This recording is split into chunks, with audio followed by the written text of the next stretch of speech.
everyone, welcome back to Real English. My name's Liam and we're going to continue the building series today, and today we're going to be learning words that describe different kinds of houses. Okay, so let's have a look and you'll see what I mean.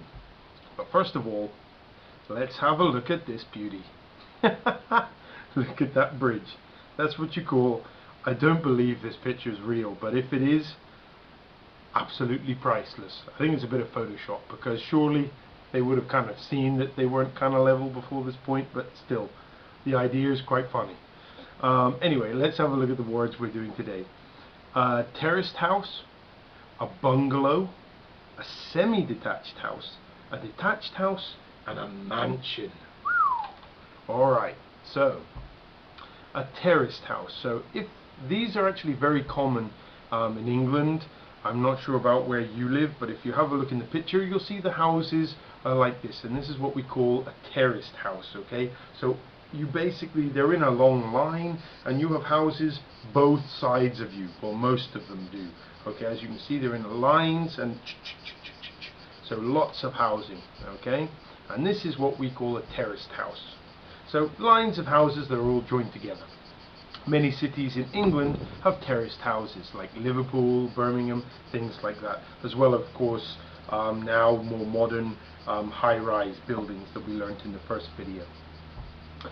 The second kind of house that we're going to talk about today is this one here, a bungalow. Okay, and it's a modern type of house, and a bungalow basically means that it only has one floor. Okay, so there's no stairs, there's no upstairs part to the house, or there shouldn't be, and this is a bungalow, so one level.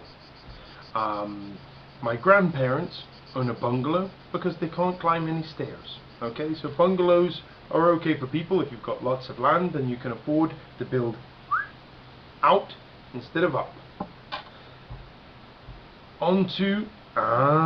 So we had terraced houses where you had houses on both sides. Okay, so here you can see that they've only got a house on one side of them, and this is called semi-detached. Okay, so it's when you only have one set of neighbors. Okay, semi-detached. And an example here, you can see in the picture, is a very good example. There's one house which is blue and one house which is yellow, so you can see the two different residences there. I live in a semi-detached house, and my neighbours and I share a garden.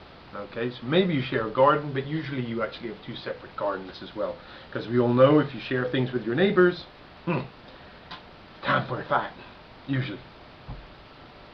And then the best kind of house, and my favourite, is detached, and this means there is nothing attached to either side of it. Okay, your house is all by itself, as you can see here. Okay, so this means that you have a lot more privacy, as I said here, a house that isn't attached to other houses, and you can do things without your neighbours watching you. I like the privacy that a detached house gives you. I would hate the neighbours watching me all the time. And lastly, if you can afford one of these bad boys, well, then you're very rich. Okay, so you can see here, this is a huge, it's not even a house, it's a mansion. Okay, so the rich and the wealthy people, like in Beverly Hills, for example, live in these luxurious mansions, or very rich landowners in England have these huge big houses, mansions. Okay, you're talking 15, 20 rooms, crazy things. Houses that are absurdly or obscenely big, as you can see from these pictures. They're beautiful places.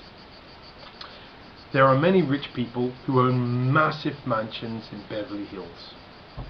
Okay, and as usual, guys, you can see here, you've got your little puzzle. You've got the words, try and match them to the pictures. And once again, thank you very much for watching, and keep an eye out for part 3. Bye for now.